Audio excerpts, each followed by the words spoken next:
Improve a little more every day. In 1880, a man stood in a laboratory in New Jersey holding a thin filament of carbonized bamboo.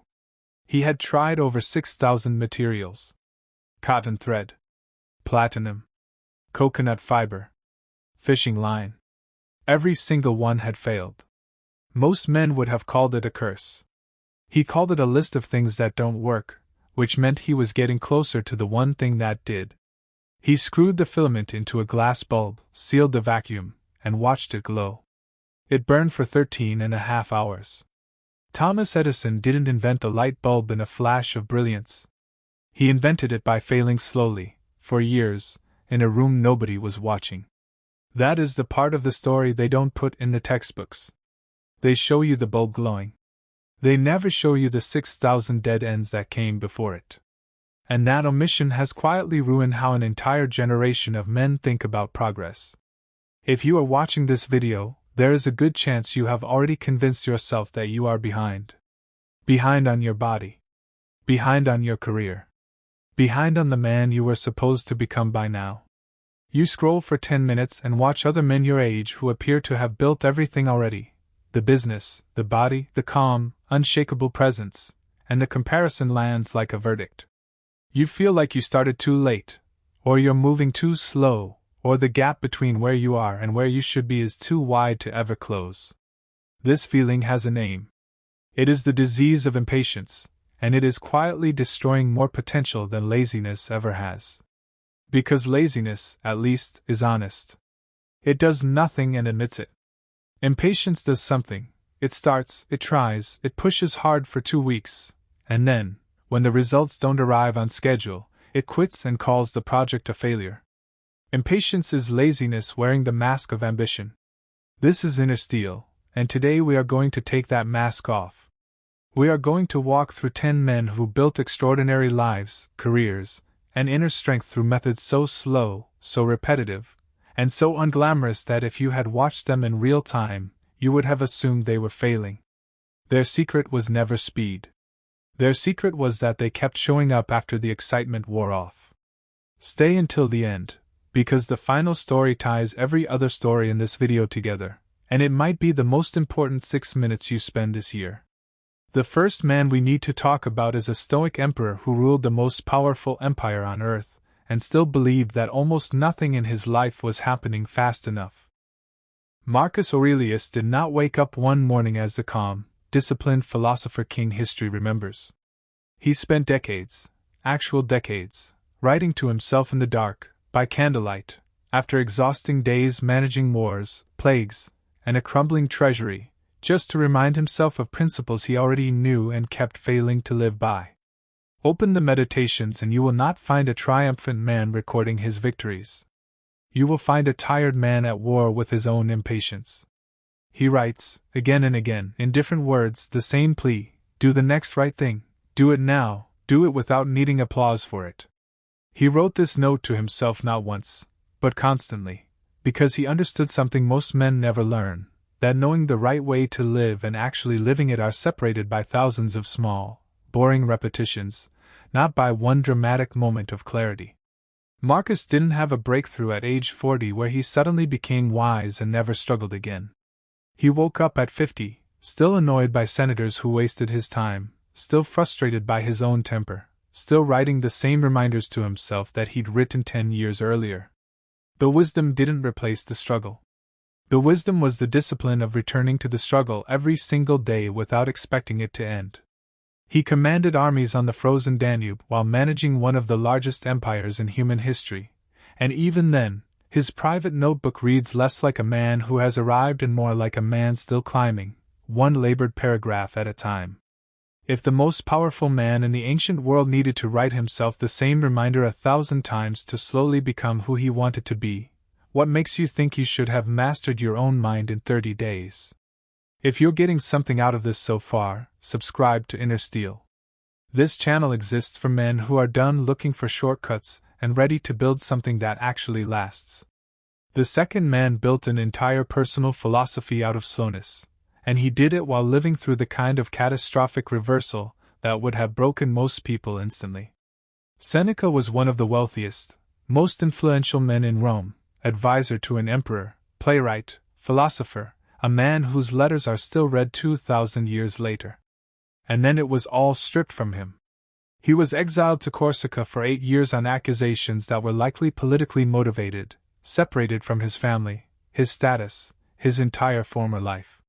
Most men, thrown into that kind of exile, would have spent 8 years in bitterness, waiting for rescue, counting the days until things went back to normal. Seneca did something different. He used the exile as a forge. He wrote letters to his mother about resilience. He studied. He refined the ideas that would later become his life's philosophical work, ideas about controlling what is within your power and releasing what isn't, about the difference between a man's circumstances and a man's character. None of this happened quickly. There was no single morning where Seneca woke up healed of his anger at being exiled. He worked through it letter by letter, thought by thought, across years of isolation most of us can't imagine. And even after returning to Rome, regaining his fortune, and ultimately being forced by the Emperor Nero to take his own life, Seneca's final hours were recorded as calm, not because he had a single moment of bravery, but because he had spent decades, slowly, rehearsing exactly this kind of composure in his writing, over and over, long before he ever needed it. The calm he showed at the end was not a personality trait. It was a callus, built letter by letter, like a blacksmith's hand toughened by years at the forge before the day it has to grip something hot. You don't get Seneca's composure by deciding to be composed. You get it by doing the slow work for years before you ever need it. The third man spent the most productive years of his life as a prisoner, and he turned imprisonment into one of the most important philosophical and psychological discoveries of the 20th century. Viktor Frankl was a psychiatrist in Vienna before the Nazis sent him to their Scienstadt, then to Auschwitz, then to Kaufering and Turkium. He lost his wife, his parents, his entire former life, in the span of a war he had no control over. Inside the camps, he watched men die not always from starvation or disease first, but from the collapse of meaning. The moment a prisoner stopped believing there was any reason to endure another day, his body would often fail within weeks. Frankl noticed something else too. The men who survived longest weren't always the strongest physically. They were the men who held on to some small, specific reason to keep going, a person to return to, a task left unfinished, an idea they hadn't yet given to the world. Frankl held on to a manuscript he'd been writing before the war, one that had been confiscated, and he spent his captivity mentally reconstructing it, page by page, in his head, never knowing if he would live long enough to write it down. He didn't have a single revelation that saved him.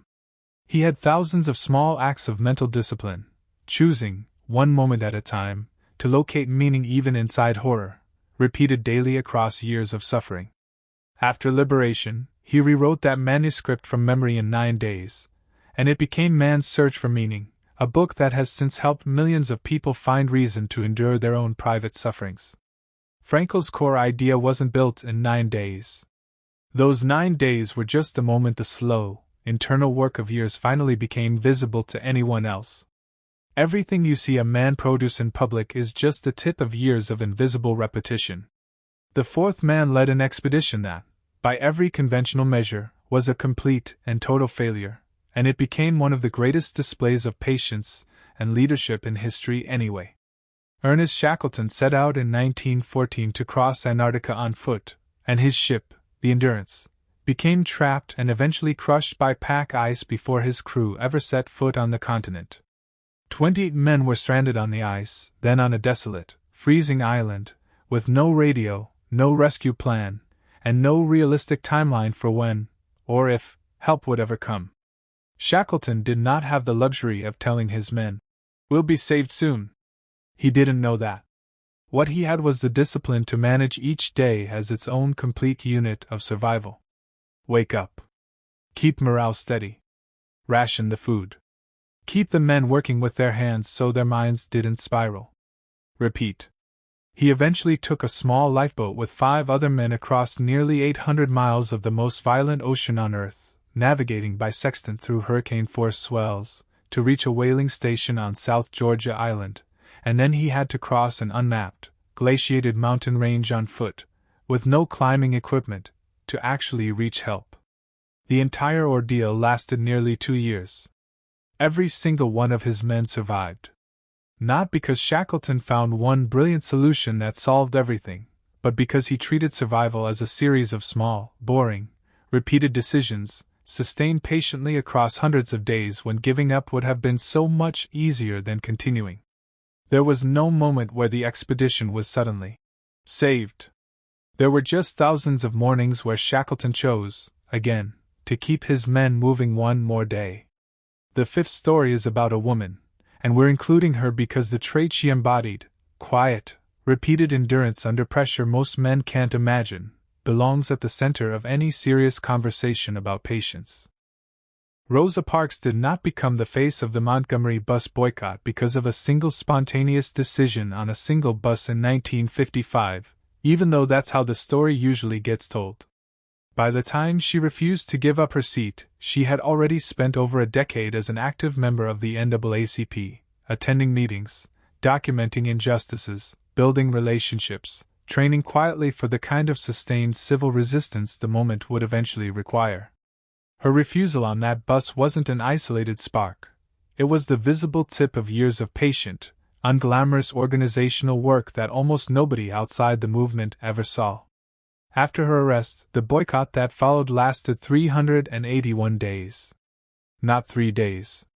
Not 3 weeks.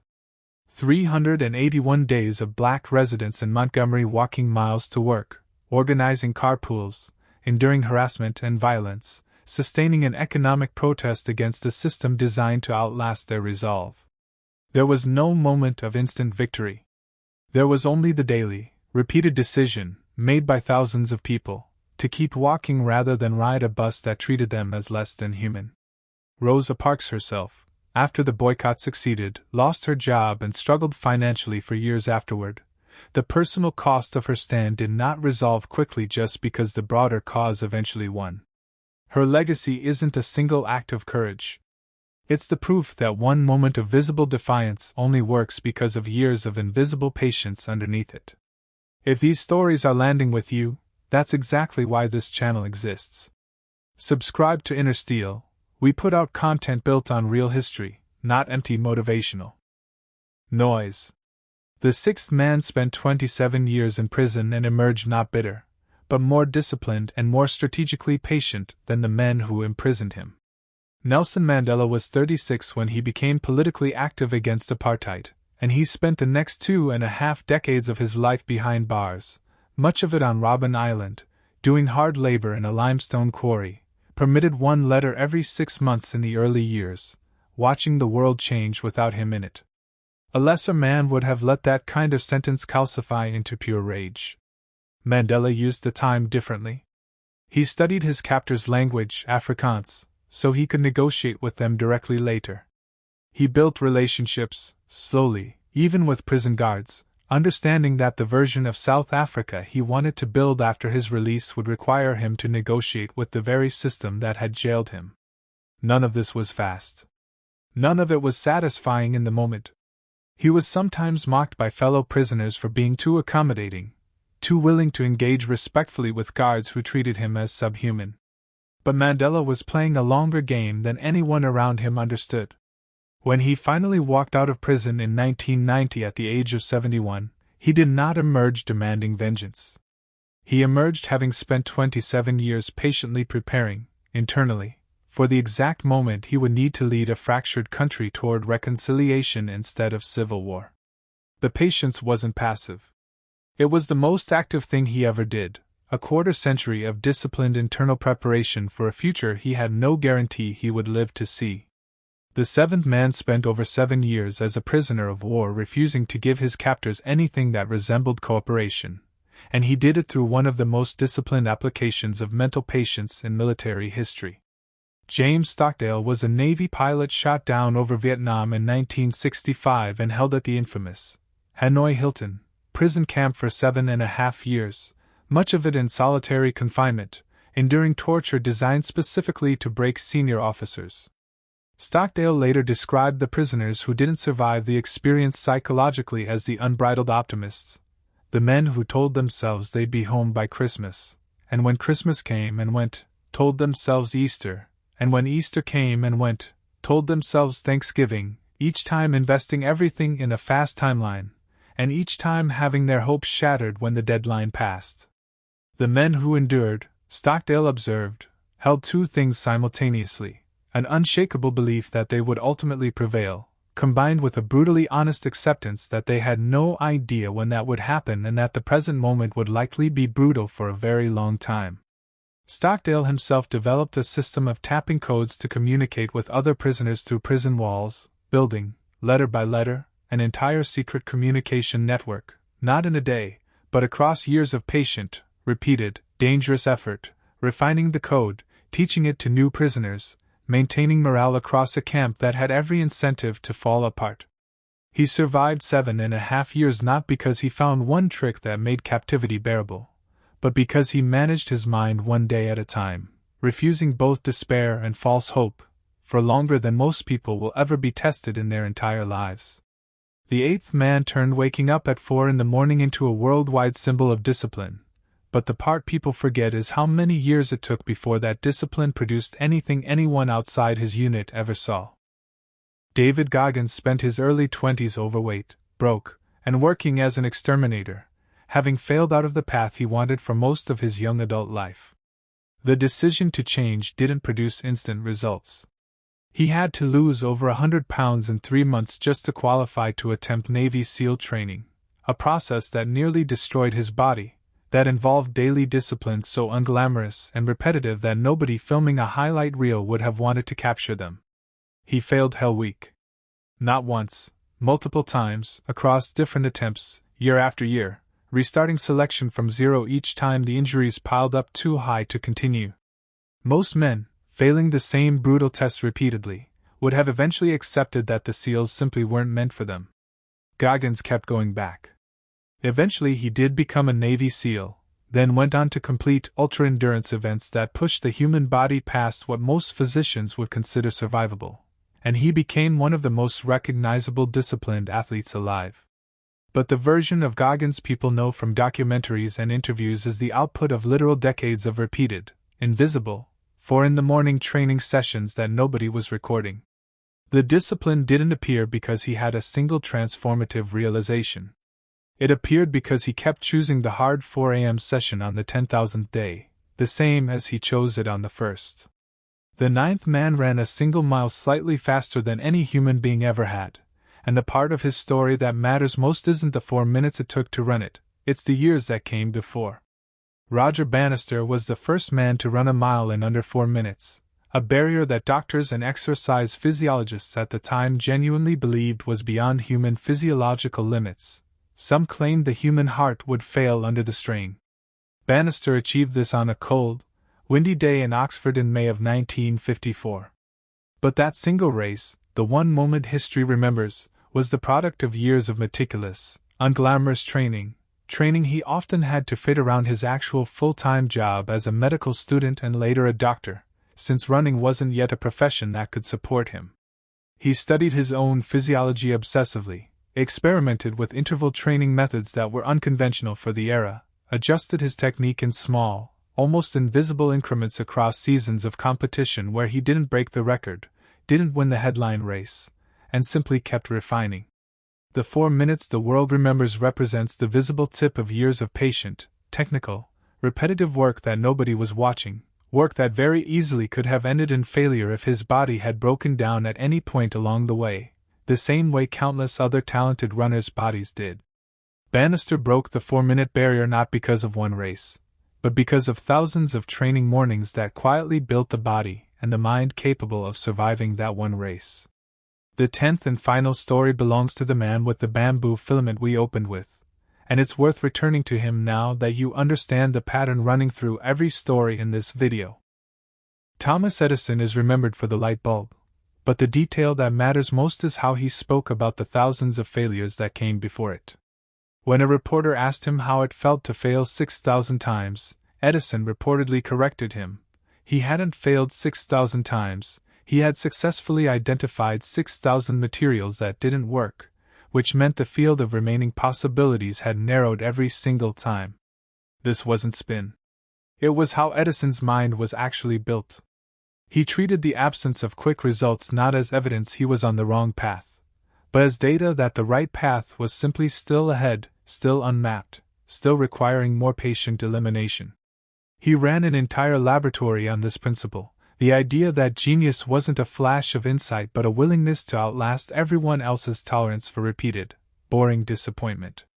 By the time he died, Edison held over 1,000 patents, but every single one of them was built on the same foundation: years of unglamorous, repetitive, often unsuccessful experimentation that the public never saw until the moment it finally worked. Here is what all 10 of these stories have in common, and it's the thing worth carrying with you long after this video ends. Marcus Aurelius didn't master his temper in a week. Seneca didn't become calm in a year of exile. Frankl didn't find meaning in a single moment inside the camps. Shackleton didn't save his men with one decision. Rosa Parks didn't change a country with one bus ride. Mandela didn't free a nation with one act of forgiveness. Stockdale didn't survive captivity with one strong morning. Goggins didn't become unbreakable after one 4 a.m. workout. Bannister didn't break a world record on his first attempt. Edison didn't light up the world on his first try. Every single one of these men and women built what they built through the accumulation of small, repeated, often invisible efforts, sustained long after the initial motivation had worn off and long before anyone else could see the results. The world only ever sees the lit bulb. It never sees the 6,000 filaments that came before it. If you are in your own dark laboratory right now, failing quietly, improving by margins too small for anyone else to notice, you are not behind. You are exactly where every man in this video once stood. The only difference between you and them is whether you keep going long enough for the filament to finally hold. Improve a little more every day, and one day the light stays on.